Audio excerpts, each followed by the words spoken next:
Have you heard of critical pedagogy? Did you know that it has its roots in a Catholic movement known as Liberation Theology? Many people today who are familiar with Liberation Theology think that the Church rejected it outright, or just view it as something outdated and linked only to a particular place and time.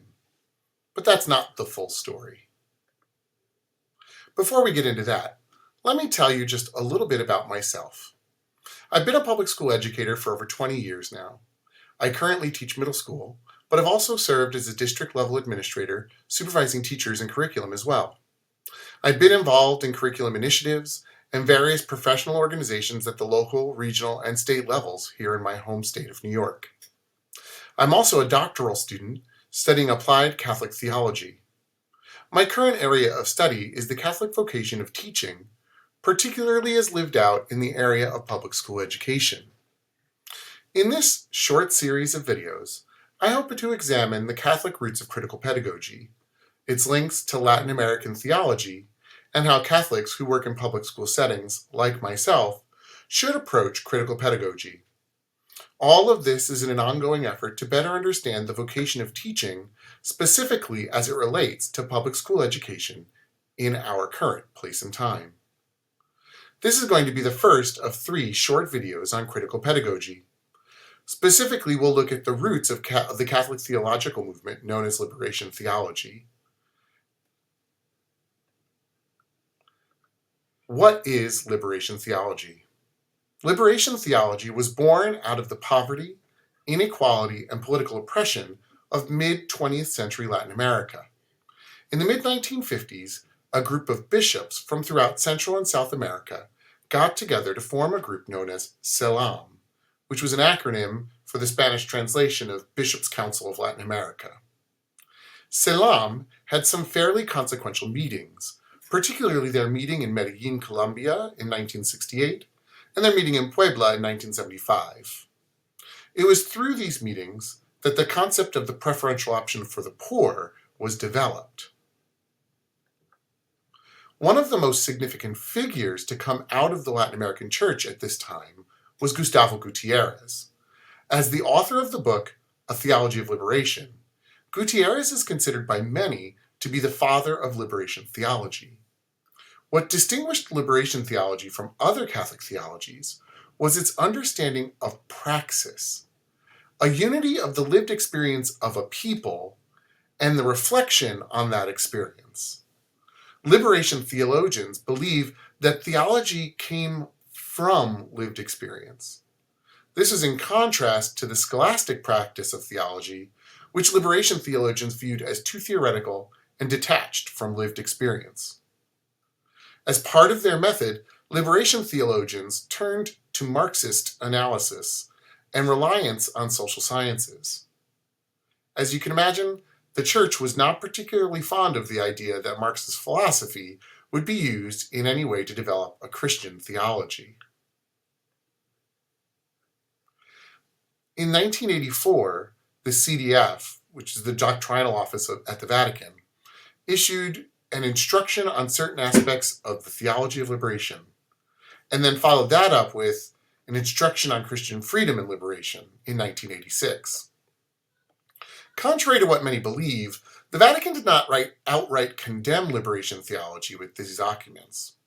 However, it did want to place liberation theology in the correct context within the tradition of the Church, and it provided warnings for errors that had been and could continue to be present if the theological approach wasn't properly grounded. The primary concern for the CDF was the heavy reliance on Marxist critique for the foundation of much of liberation theology. The Church noted that Marx's philosophy, being an atheistic philosophy, could not be a proper foundation for any Christian theology. Liberation theologians noted that their theology did not rely on Marxist philosophy or ideology, but only in Marxist analysis. However, despite the distinction, many of those espousing liberation theology appeared to back rather materialistic ideologies. While the Church was concerned about a move toward materialism, they also affirmed the goals and desires of liberation theologians who had been moved by the realities of poverty and oppression in their lived experiences. The church recognized the centrality of defending the poor and oppressed represented in the gospel message. As such, the church adopted and continues to espouse the preferential option for the poor. In the end, the church was not looking to cancel liberation theologians, but instead pushed for a balance between the innovations of Marxist analysis and the traditions of the church. Instead of eliminating liberation theology, the church sought for its purification. We must always pursue justice, but that justice is rooted not in material realities, but is rooted in Christ and his eternal salvation. Next time, we'll look at two key figures, Paulo Freire and Gustavo Gutierrez, who shared a vision of liberation based on their shared Catholic faith.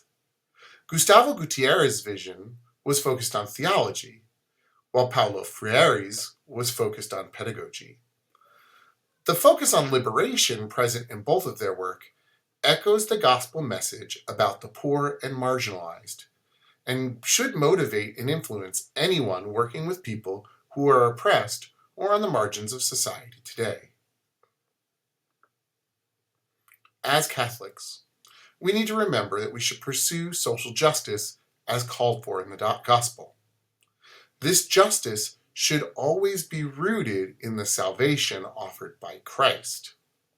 As such, liberation theology reminds us to treat our students, especially those on the margins, not as problems to be fixed, but as persons with dignity, created in the image and likeness of God.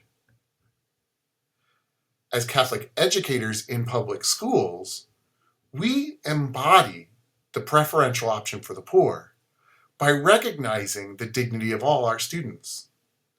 Liberation theology reminds us that education itself is an act of justice when it serves the oppressed and empowers the voiceless. As we will see in the coming videos, critical pedagogy, rooted in Catholic theology, calls us to balance innovation with tradition.